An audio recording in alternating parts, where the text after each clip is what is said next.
Welcome everyone to the first webinar in Dr. Pillai's Human Evolution web series. We've created this series to share with you the 4 pillars of teachings that Dr. Pillai considers fundamental to achieving your highest self, to really tap into those big dreams and goals that you have for yourself and create the life that you've always dreamed of. We're going to start today with the concept of intelligent education and what that means.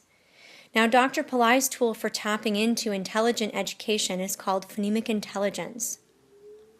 Let me introduce myself. My name is Chantel Romero, and I'm the PI Programs and Business Development Manager. And I have a super personal passion for phonemic intelligence, and I want to kick off just by telling you a little bit how that happened. So about 5 years ago, I had taken a hiatus from work to be home with my 3 young children. I had a 3-year-old, a 5-year-old, and a 6-year-old, and they were all just starting on their process and acclimating to school and getting used to going to school every day and what that meant and how that was changing their lives. And for me as a parent, it also meant it was the first time that I was examining what my kids were learning at school and what type of education I wanted them to have.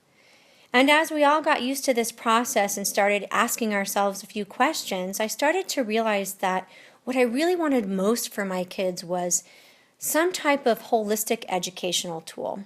In other words, I knew that they were going to school and they were paired with great teachers and friends who were teaching them the fundamentals of math and science, and they were learning how to integrate with other children. But I also wanted to focus a little bit more heavily on character building.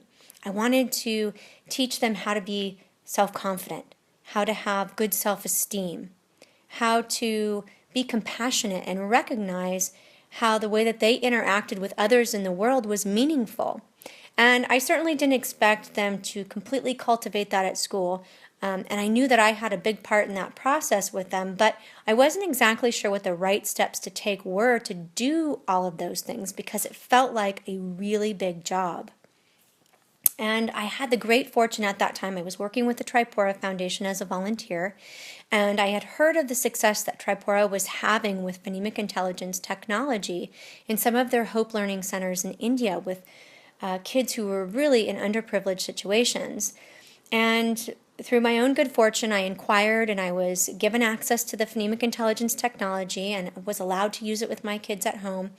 And it really was the start of something absolutely magnificent, not only for my family, but for me in finding my own personal mission. Because what quickly happened after I started using the technology was that, yes, I did see results in my children, and I think I had some expectations about things that I wanted to work on with each of them and what those results would be. So it was really pleasing to see that that was happening. But what really astounded me the most was that I was having personal results with the technology. So, as parents, we focus so much on our children. I forgot that I could have used all of these benefits too. I needed to learn how to be more flexible and adaptable to life's changing situations and how to balance my emotions and how to clear my thoughts and how to be more analytical at work when I needed to be, and all of these types of things that I hadn't expected were coming to fruition for myself and for my husband as we were facilitating with my kids. And that's when I really found that this technology was unlike anything else that I'd ever experienced. And it became my personal mission as time went on to find ways to share this with more and more people. The more I thought about it, I thought there's nobody who shouldn't be using this technology. It's so easy to use and the results are so magnificent. For those of you who are familiar with Dr. Bhaskaran Pillai, he's the founder of Phonemic Intelligence, you may have heard him talk about this technology in seminar, in classes, in webinars. The basic principles of sound behind Phonemic Intelligence are something that he's really, really passionate about. If you haven't had the luxury of hearing him talk about it, let me just give you the basic definition of Phonemic Intelligence. So Phonemic Intelligence is a brain competency enrichment program that uses targeted phonemes to activate key areas of the brain for learning. Now, while I know that we all need this basic definition, I just want to elaborate on it a little bit. Phonemic intelligence is a very, very simple technology. It uses the smallest unit of sounds, which are phonemes. If you've never heard of a phoneme, it's a simple concept. Think of a sound like ah. So this building block of sound ah, you might pair with other basic sounds to create words. And once you put words together, you create sentences. And when we put sentences together, we start to build language. And so in this way, the phoneme is this basic smallest unit of sound. And that's really what the phonemic intelligence technology works with.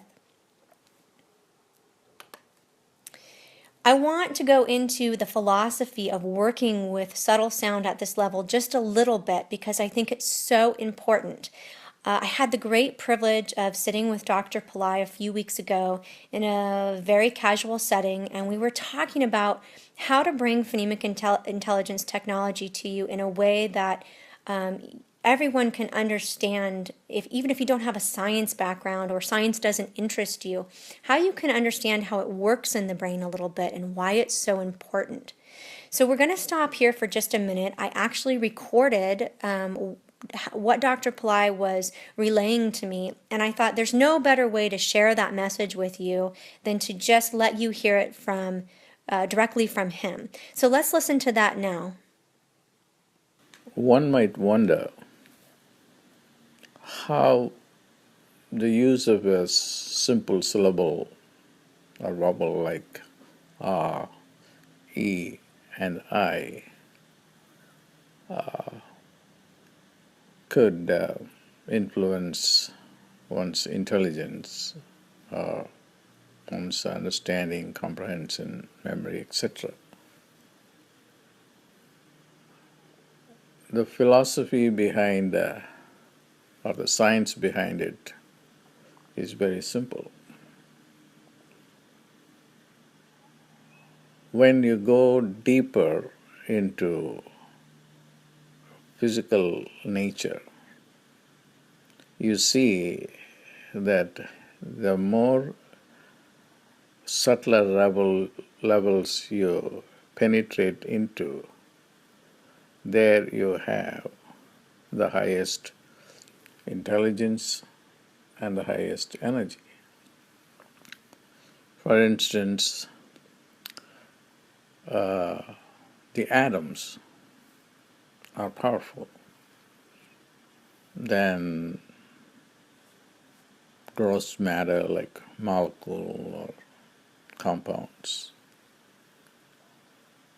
You can go even beyond the atoms to subatomic particles, and they are even more powerful than an atom. So when you go deep into subtler realms,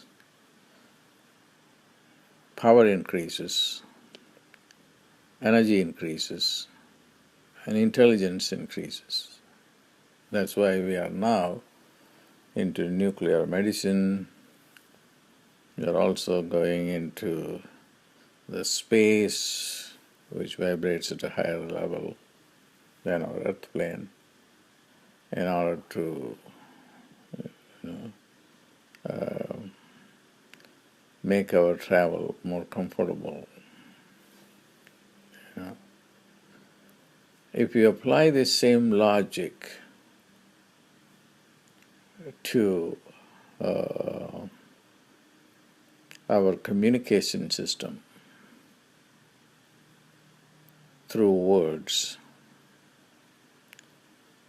it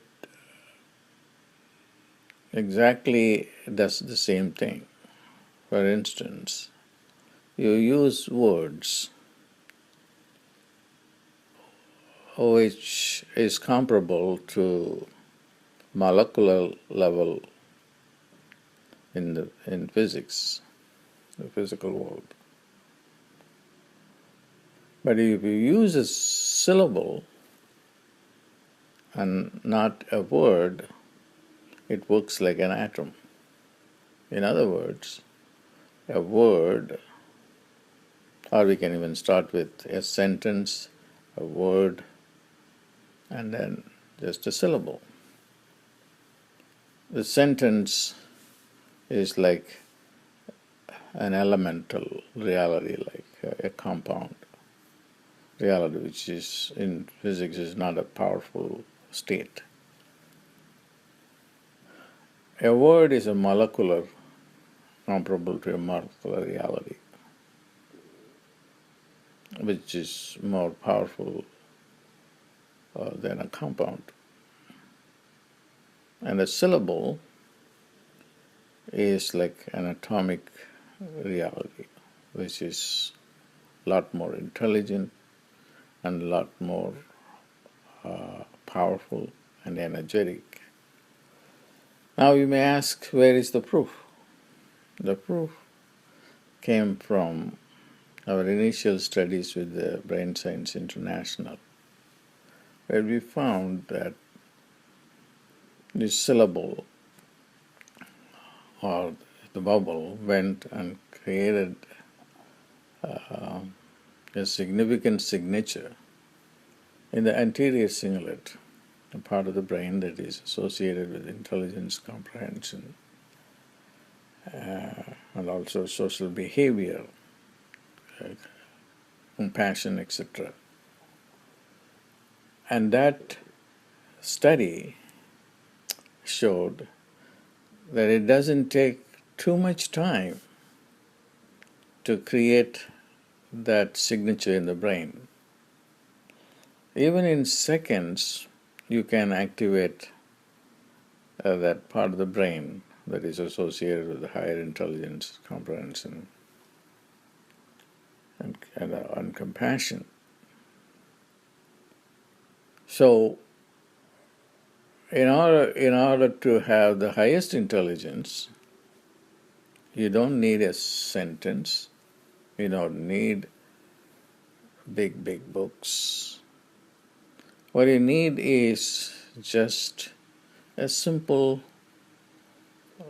syllable, a vowel, that can go and activate the brain in a significant way.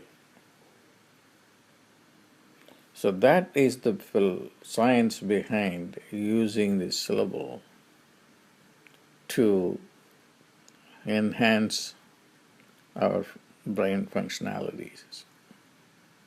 Now that Dr. Pillai has given us a little bit of the philosophy of subtle sound, let's talk about why it's important to take that philosophy and put it into action in intelligent enhancing education. And how does that relate to you?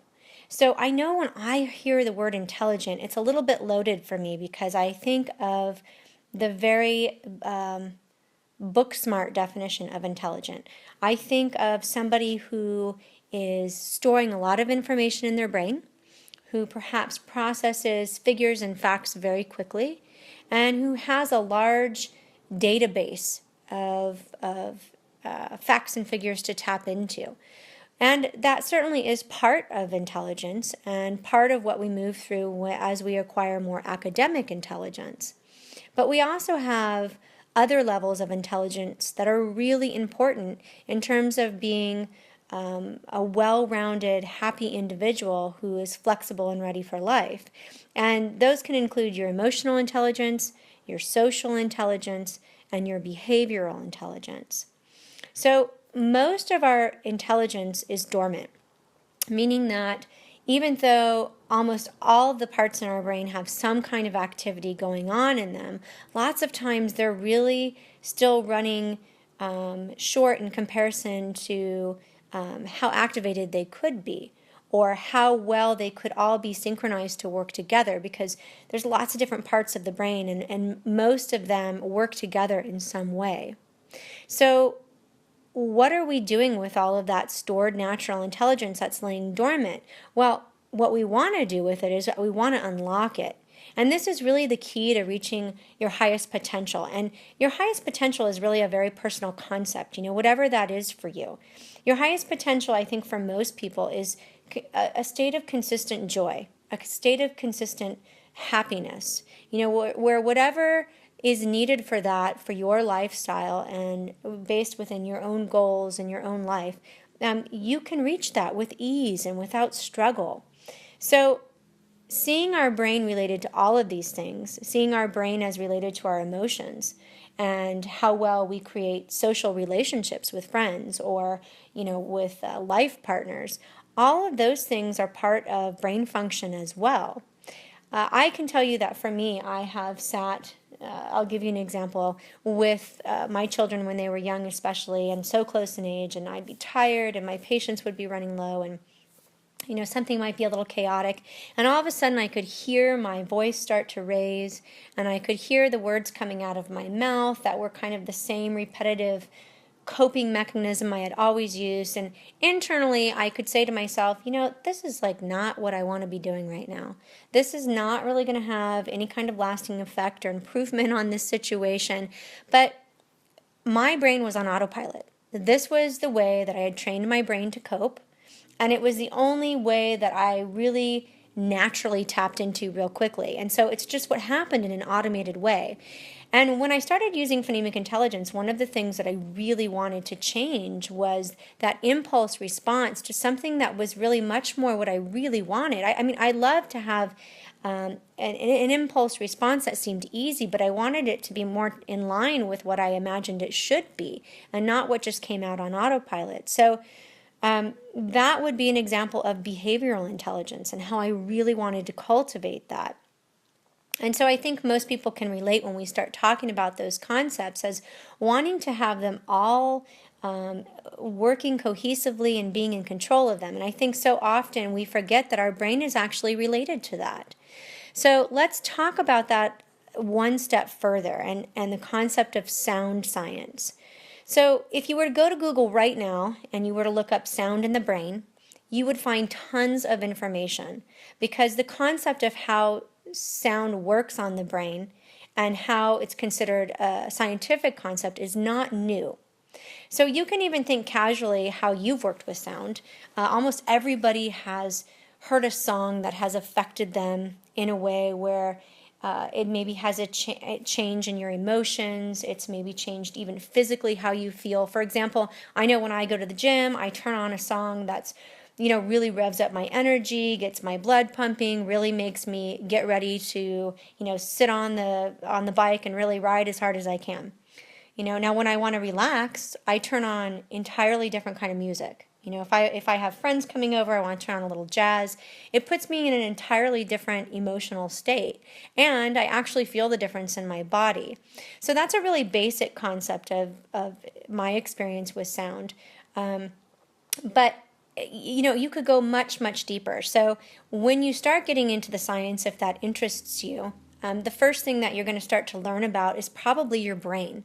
And that's the basics of a neuroscience curriculum, is understanding that your brain has all of these different parts and that each one has a special job to do.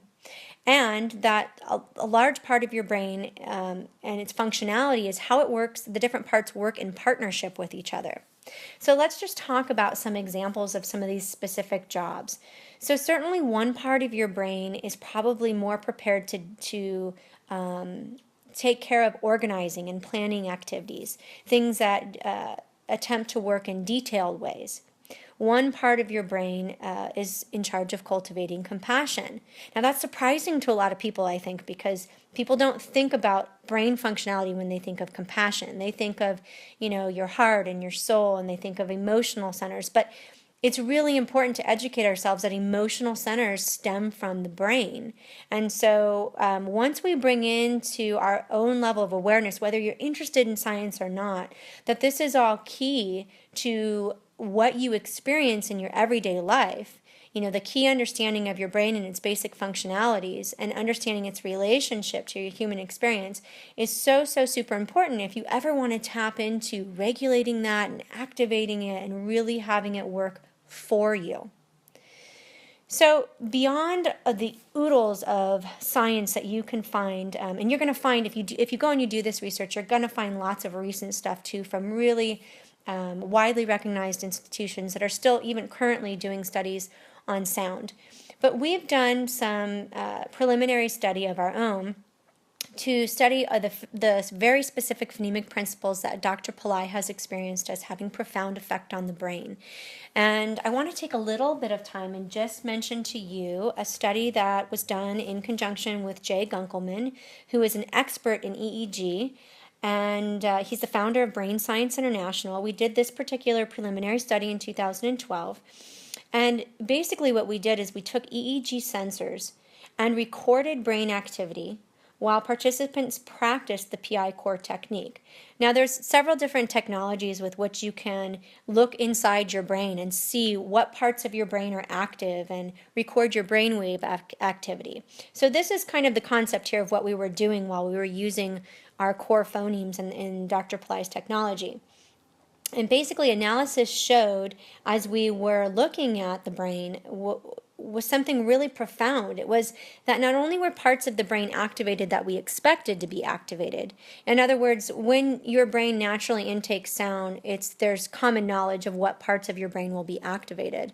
But there was also, with specific phonemes, there were unexpected parts of the brain that were activated. And in this particular study, the phonemes that we used showed that they were activating the anterior cingulate cortex. And the anterior cingulate cortex, otherwise known as the ACC, is so important and vital. It's kind of like the commander-in-chief in your brain, and it really works with so many other parts of your brain and relates to almost everything that you do. And so for us, this was really a fascinating study, and it really gave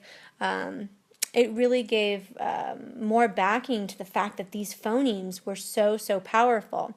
Now, I have a video here of Jay talking about the study, about what he found, and I want to show it directly to you because, again, nobody tells it to you better than the experts themselves. So let's watch Jay now for a few minutes.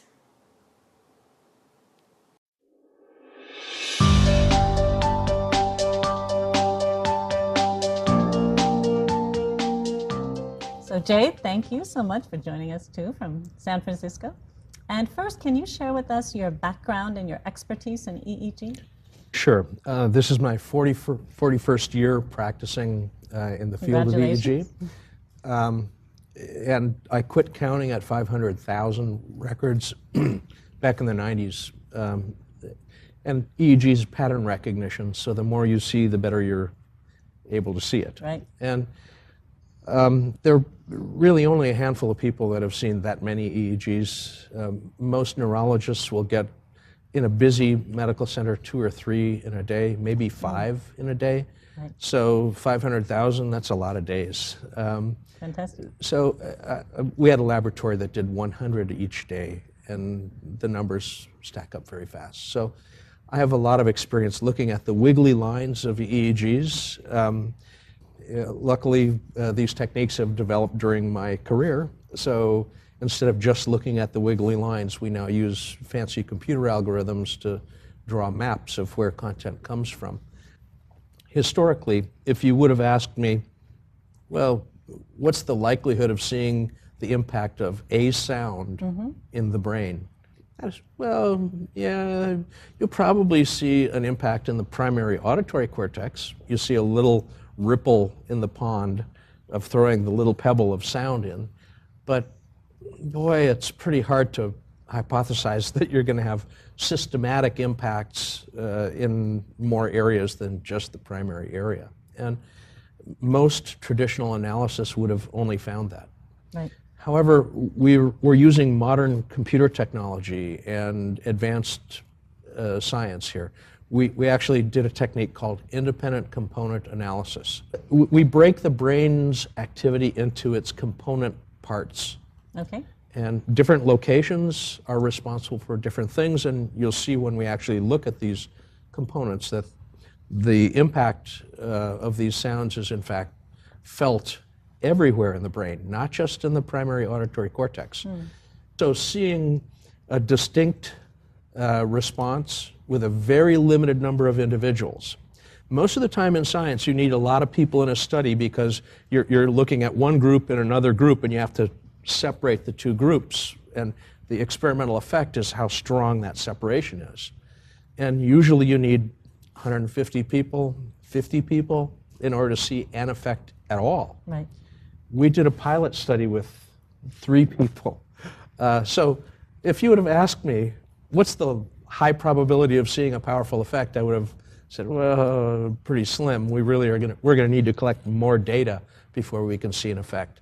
But we can see the effect clearly even in this pilot study. Wonderful. So the effect is a strong effect, not a weak effect, or we would not have been able to see it at all, other than with statistics. Right.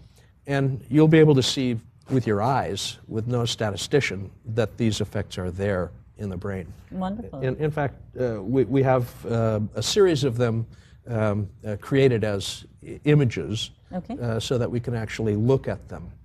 Good. And The- just the- before we go there, Jay, you were sharing that you brought in a special analyst from St. Petersburg, Russia, who's like the best in the world, right? Yes, yes. One of my partners is Dr. Yuri Kropotov. Okay. He was the head of neuroscience for the Soviet Union when it was an intact union. Right. Now he's the head of his laboratory in St. Petersburg because it's now just Russian. So he's famous in neuroscience in a major way internationally. Good. And the techniques that he's developed, the independent component analysis technique, in fact, is the only way we have seen these effects. Looking with traditional analysis techniques, you can see there's something there, but it's all fuzzed over by the noise of the system. Okay. We were able to break the components into individual little pieces. And let's say one component might only have 1% of the total energy of the brain going on in it. Well, what's the likelihood of seeing a small change within this 1% if you embed it in the 99%? Not very good.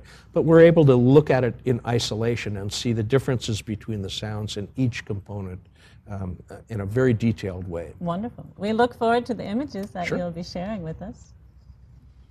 The first image that we see is, in fact, one I would not have expected. The dot that you see in the front of the head here overlies the anterior cingulate. And the cingulate is buried between the 2 hemispheres here. The orange stripe down buried between the 2 hemispheres in the fissure is where we're really getting this activity from. So it's deep, and it's totally unrelated to sound. So my first impression was not a highly likely component to see any difference in. But so the cingulate literally showed the difference between each of the individual sounds, which we did not expect. This is very important for me because I kept them all in darkness because I know a lot about the sounds, what A means or E means or U means, because everything is can be subjected to scientific research. Then only I can accept this, okay? Because I don't, there are these two experiments. Vocalization, you say, ah, and then you only hear. You think the sound, you hear the sound, you vocalize the sound, and then you can put the sound to a para stage, which is beyond thinking, beyond pre-thought levels. So when I was talking to him the other day, there is a significant difference between listening and vocalizing the sound. So all these are very useful for me to refine the techniques and then make it scientific, because I want to teach things very differently in a very concrete fashion so that it is a science, not philosophy. I have no doubt about it. We've talked a little bit now about the background of phonemic intelligence technology itself. What comprises it? How do we use it? Why is it important? I want to tell you a little bit now about the success that PI has already had in the field. So first off, it's important to know that over 23,000 children and adults have been trained in PI to date. It's really so exciting for me to be able to say that to you. I have had the pleasure of being in the field both in Hope Centers and in schools here in the U.S. and partnering closely with the coordinators running programs and educating people in India and Mexico with this technology. And I can say from my own experience that the results are absolutely amazing. So I mentioned to you in the beginning that I started working with this technology when I was volunteering for the Tripura Foundation. And Dr. Pillai started utilizing phonemic intelligence technology early on in the Tripura Foundation when he was helping support a Boys Town and a Girls Town project. Now, the children of the Boys Town and Girls Town that Tripura was supporting came from some of the most severely impoverished conditions. They truly were children that were seen as having little hope for a future at all. They're bright and loving children, but they certainly didn't have much education. They certainly didn't have much training in how to plan for a future. They certainly didn't have a lot of emotional support about achieving big goals or big dreams. So it was very rare that these boys and girls would go on to do anything except become field laborers, and even that required them to work really hard. So it was almost astonishing that after a couple of years of these children working with the phonemic intelligence technology and then graduating high school, that 50 boys, 75% of those 50 boys in Boys Town went on to attend college. And out of the 35 girls in Girls Town, 100% went on to attend college. And that was an amazing and staggering achievement for everybody who was involved in those projects. And it was from that moment forward that we really knew that this technology could change the face of the future for anyone if it could for these children. Now, in 2010, we also did a more formal research study with SRM Medical College in India. So the college basically assessed the effects of phonemic intelligence on 42 medical students ages 18 to 23 who were attending SRM Medical College, and they were about 6 weeks prior to their final exams. So for most of these kids and young adults, a stressful time, a time of preparation and study.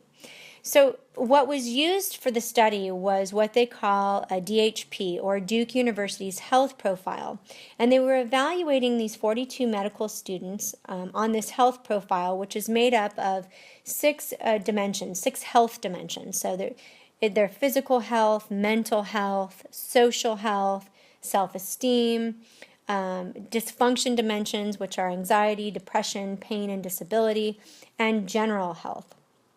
So after the 6 weeks was up, there were 2 groups, a control group and a PI practice group, that were studied over this 6 weeks. And the PI technique was practiced for about 20 minutes per day by all the students in the PI practice group, and of course not practiced at all by the students in the control group. And at the end, what they found were really really uplifting results, that the children and the young adults who were in the PI practice group had significant increases in their mental health and their self-esteem. They also had results showing improved academic scores, better coping skills, and reduced stress hormones. And they had reduced anxiety and depression. So the significant changes in Group 1 were nil. Group 1, the control group, who was not practicing PI, didn't change at all. So this was really, really poignant. And if you look this up, if you're interested, you can look in the Indian Journal of Medical Science, if you can find it online. This particular research was published in 2010. And it's research like this and results in the field that we've experienced that really ignites the passion to keep creating programs for more and more people to tap into the technology. So I want to tell you, too, some of the feedback and the results that we get from over the years of training these 23,000 people. So here are some common feedback. Noticeable increases in IQ and intuition. Relief from anxiety and depression. Increase in concentration, comprehension, and creativity. Boost in self-confidence and self-esteem. Peace of mind and optimistic outlook. And compassionate social behavior. So again, this is one of those areas where there's no better way for me to share some of this feedback with you than for you to hear it straight from the experts themselves. And in this case, the experts are the kids and the adults who have already experienced the technique. So I want to let them speak to you now for just a few minutes. Left hand on left brain. Right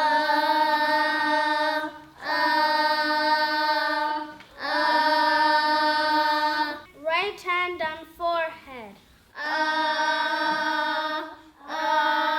We have a New York City public school in Flatbush where all of the students practice phonemic intelligence.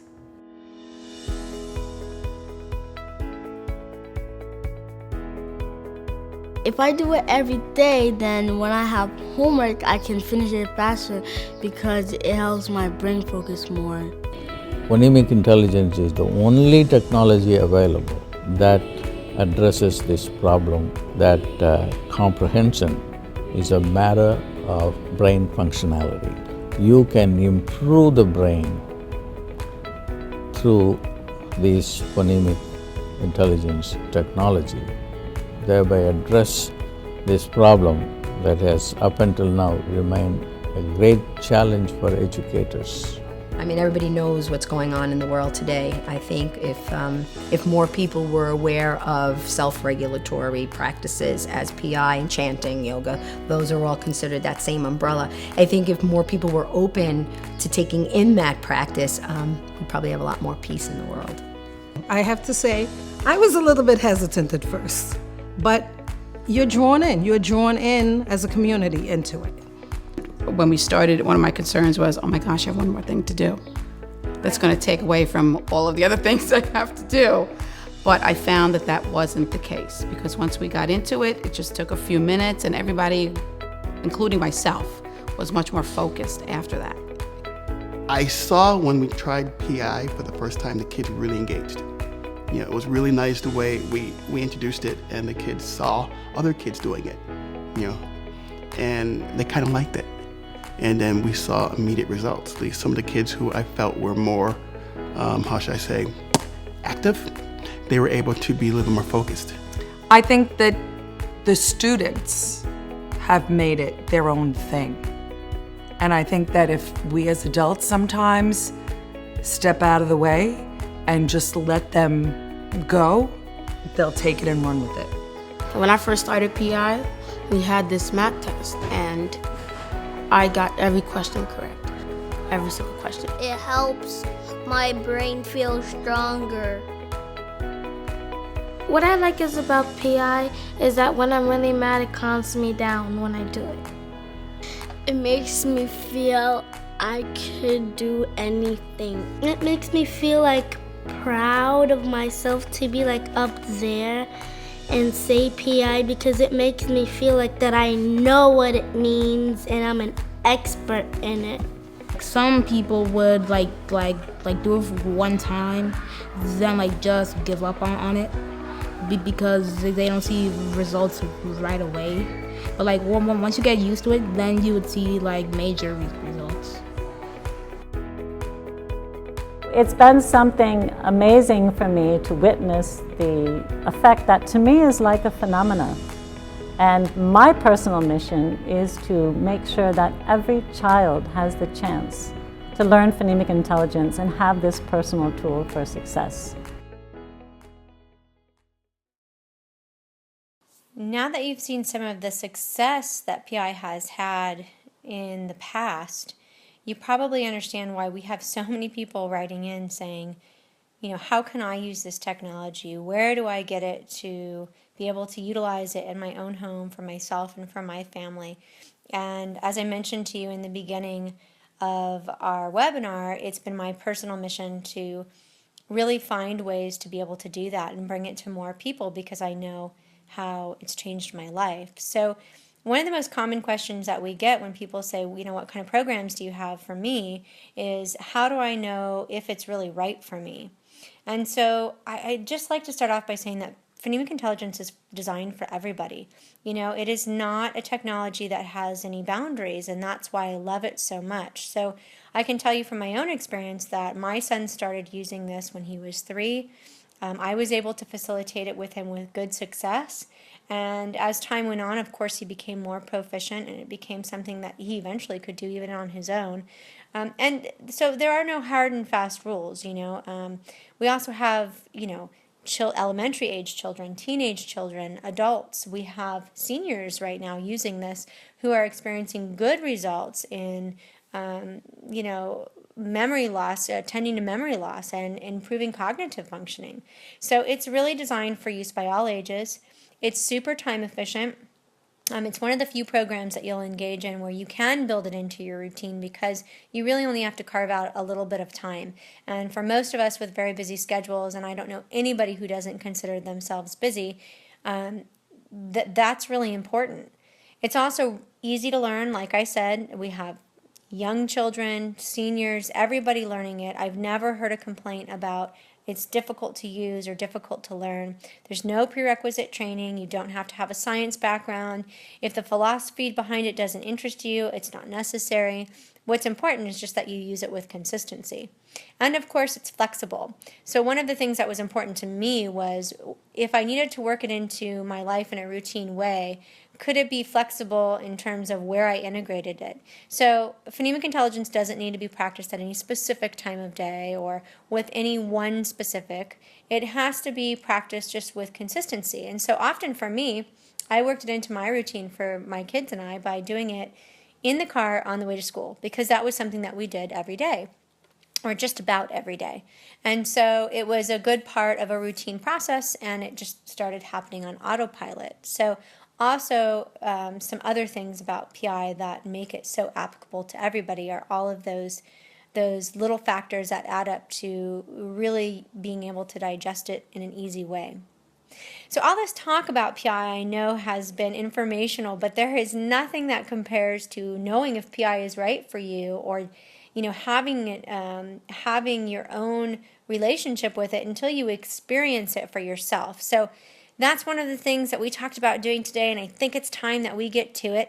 So you can ready yourself by removing distractions if you have them. So if you're sitting somewhere where you know that you'll be interrupted, you only need about 3 or 4 minutes of time to yourself. We're going to be moving through a partial technique, meaning that this is not the entire phonemic intelligence technique. However, I will tell you that we've done this partial technique experience before and have had tremendous feedback from people who have said, I've been using just this partial technique for the last 2 weeks and I absolutely love it. So don't sell yourself short. You can certainly take this phonemic intelligence technique in your own willingness to practice it. Do it for the next couple of weeks and see for yourself how it works for you. To begin, sit up straight. Close your eyes. Focus attention on your right eye. Feel the sound ah going deep inside your right eye. Say ah 3 times. Ah.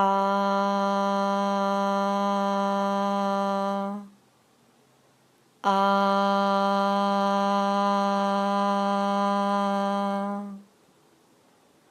Ah.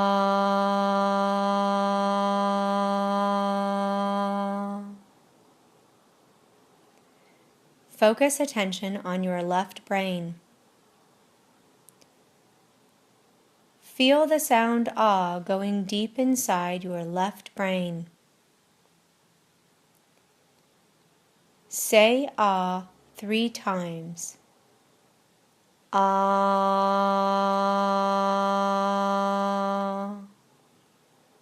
Ah.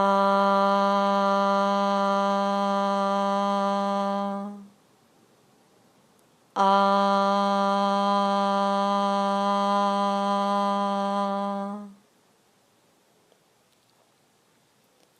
Focus attention on your left eye. Feel the sound ah going deep inside your left eye. Say ah 3 times. Ah.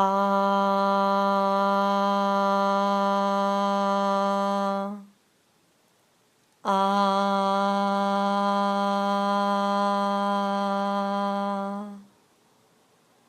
Ah.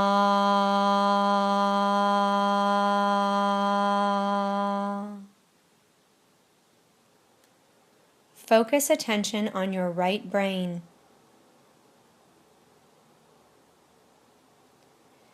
Feel the sound ah going deep inside your right brain. Say ah 3 times. Ah.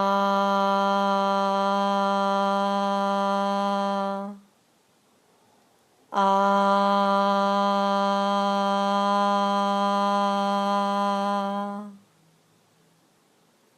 Ah.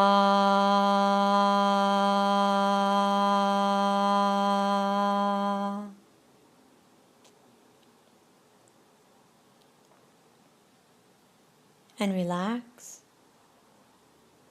And open your eyes when you're ready. Now that you've had an experience with the technique, don't be afraid, like I mentioned, to continue to use it. A couple of tips if you do plan on using it after this. Notice that the hold of the sound is approximately 5 seconds. And give yourself a little space in between each repetition of the sound. You want those 5 seconds to be distinct and to allow to take them in as separate iterations. The other thing to remember is that closing your eyes, which we mentioned at the beginning, is actually an important part of the technique to silence the brain from other distraction. And that really allows you to focus deeply on the sounds in whatever way your brain works best when you do close your eyes. Here are a few frequently asked questions after people first start doing the phonemic intelligence technique and we first start teaching it. The first question is, should I feel differently after completing phonemic intelligence? So I definitely would emphasize that there is no cookie cutter response to phonemic intelligence in terms of the type of reaction or the amount of time it will take you to notice a reaction in yourself. In other words, let me give you some of the common responses that we hear. Lots of people will say that they feel calmer and more relaxed. The sounds themselves, they're very surprised. Those simple sounds can actually really kind of take your focus, which has been on so many other things throughout the course of your day, and when it shifts it and puts it into the basic phoneme, that sound or intelligence carrying phoneme actually brings a different vibration into your brain that really just kind of calms and soothes you. Now, some people don't always experience that right off the bat. It's very common for some people to expect to see that they might have that right away and to say, you know what, when I close my eyes, my brain is still going on 1,001 things that I have to do today. So that's common too, and sometimes it takes some time. So don't put any one expectation on yourself to have a specific type of experience. Let it come naturally, and be confident that it will come naturally with time. Some people, especially children, will say that it often will make them feel tired. Now, sometimes this is because, and this isn't a lasting feeling of overall tiredness, but remember that your brain can be working and overworking itself in stressful and anxiety-ridden ways throughout the course of the day. And what happens is you kind of come down a little bit from that place. And as your body relaxes, especially if you already really haven't physically had enough sleep, it starts to relax and it does feel a little drowsy. So that can be one experience. Another experience that people have is sometimes the tingling in a part of their head. I don't have an exact explanation for physiologically why you experience that. However, I can tell you that it's very common. I experience that myself. I also have one of my children who experiences that, and I've heard lots of children say that. So if you're experiencing a tingling in one area of your head or your eyes, that's common. Also, some people will, like I said, it will take a while for them to feel differently. They might not necessarily have any physical response in the body. So if you're not getting a physical response in the body, that's okay too. The most important part is that you're examining shifts elsewhere in your life. So after you've done the practice for a week or 2 weeks, start to take notice of certain things and try to be more aware. Sometimes shifts are taking place or happening and things are becoming easier or different for you, but because you're not putting much awareness on it, you don't notice them for a while. So, I didn't notice for a while that I was becoming less forgetful. It was really my husband who said to me, hey, it's been about 2 weeks since you lost your keys, which for me was pretty much a daily occurrence. So start to take notice of little things like that, because shifts happen sometimes and we don't put it on the radar because we're looking for something huge and massive, but sometimes they start smaller and they start to move and snowball over time. That brings us to how long it takes to see results. And again, that's really different for everybody, because our brains are all working at a different capacity and working differently. How long it takes us to see results varies based on those factors. So we have people that have an experience right away and see results and changes, and we have people that might take a couple of months, and we have people that start small and then they notice big results over the course of, for instance, if your child's using the technique, you might not notice big results until the end of the school year when you have other ways to measure the results of the technique. So just keep self-evaluating. Eventually it will happen. Can I do PI in a group or with a group? So certainly one of the things that you heard me talk about was how I love doing this in a family setting. This worked for me. I have children in my home. My husband is here. And so we like to do phonemic intelligence as a family. And certainly if it's a practice that you can do with the support of a group, then that's great.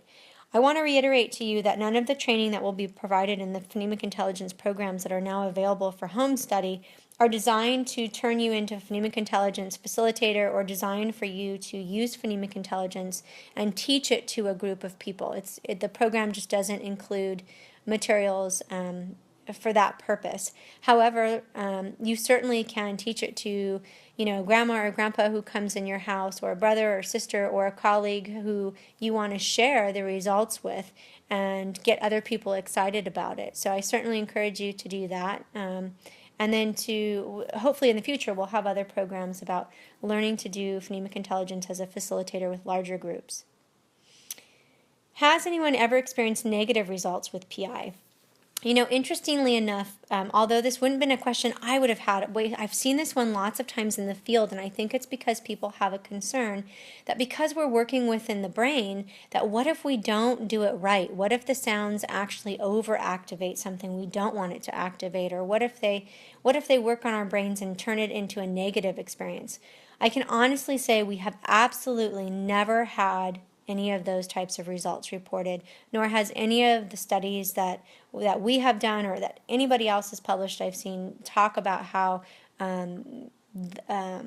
the basic phonemes can be used to accomplish negative results. So I would put that out of your mind. If that's been a concern, I wouldn't worry about it, and just focus on the fact that this phonemic intelligence technique has been so absolutely successful. Now let's get right into what a lot of people have been asking about, which is choosing the PI program that's right for you. So we've now developed, I'm so happy to say, 3 wonderful new home study programs for all of you who have been writing in over the years and saying, I need this at home, I want to do it on my own, please let me have it. It's finally here. I want to tell you a little bit about the difference between each program, especially if you are an adult interested in buying it for a child in your home or outside your home, only because there are some distinctions that you should know so that you can be empowered to pick the right program for your child. So let's start first with the PI Home Study Program for children. That program is really designed for a target age demographic of children ages 5 to 10 who will primarily need to work or at least start out with a facilitator, the facilitator being an adult, either a parent or a grandparent or a brother or sister, somebody who's going to work with that child to have them log into the website, look at their materials, who will initially be talking them through the integrity of the technique, how they're going to work with different lesson plans and activity workbooks. And basically those children are generally less independent. And the materials that have been developed are led by a wonderful animated character named Professor Panda. There's also a creative neuroscience workbook for elementary age children. And so if you have a child that generally needs that kind of engagement and enjoys animation, this would be the right program for your child. Now, we have people that come to these children's programs with children who are suffering from learning disabilities or learning challenges or challenges in other areas. And so I really encourage you to assess, even though we have recommended ages, I encourage you to assess your child based on what you know they would be most engaged by and whether you feel you're going to need to work with them. A large part of the children's program is also training for the facilitator. So if that's not something that you plan on engaging in because you have a completely independent child who will not want your help, then I recommend that you check out the program for the preteens to teens. And that's what our second program is. The recommended ages for that program are 11 to 17. There is a basic neuroscience curriculum that talks about the fundamentals of brain science in a very engaging and basic way. It's also a curriculum that's designed to be independent.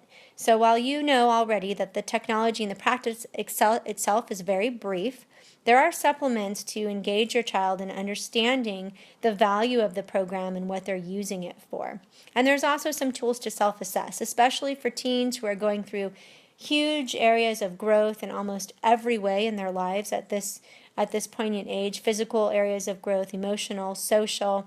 There's self-assessment tools for them to look at themselves and kind of create their own structure for achieving their goals and how they want to move through the materials. So that program is really designed for independent use. And lastly, we have our home study program for adults, which is so exciting to me. This is our Introduction to the Principles of Neuroscience. It's also our most advanced phonemic intelligence technology to date. The adults that have been using it already, I just can't overstate almost the magnificent results that people have been experiencing. The materials that are in this program are really easy to use and they're really flexible. So they're multimedia files, they're audios that you can take anywhere on the go. You can put them on your iPhone, your iPad, your computer. You can plug in your headphones and do this technique at work or at home or wherever it suits you. If you have a child on the older age range of 16 or 17 years old and you feel like they've had experience with similar type programs, this might be a program to consider for a child on the upper ages of the teens. Again, that's up to you and really kind of your evaluation of your child. So all three of these PI home study programs are going to be available via the Pillai Center website. They all have a private program membership site for them for you to log in, access your materials, track your progress, move through some guided intention setting exercises so that you can achieve your personal goals. If you don't know what those are, don't worry. It doesn't need to be a labor-intensive process. It's just a guide so that you can make sure that you really do kind of evaluate yourself a little bit at the onset to see what is it I really want and how can I achieve that quickest.